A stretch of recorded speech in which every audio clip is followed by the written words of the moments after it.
Hello guys, welcome back to our channel How To Tutorials. In this video, I'm going to show how you can change country on Wish. So without further delays, let's get straight into the video. First and foremost, you'll have to open a web browser on your PC.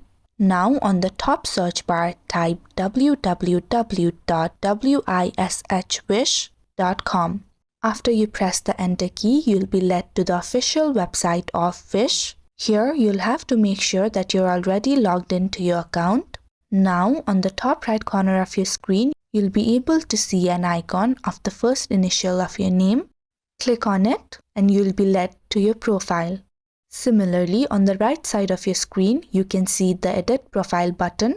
Click on it again and you'll be led to your account settings, where if you scroll downwards, you'll be able to see the Countries section. Here, if you click on this drop-down menu as shown on the screen, you'll be able to view the list of the countries that you can change into. Select the country that you'd like to change into, and now your country has been changed on Wish. So it is that simple to change country on Wish, and if you found the video to be helpful, don't forget to like, share and subscribe to our channel.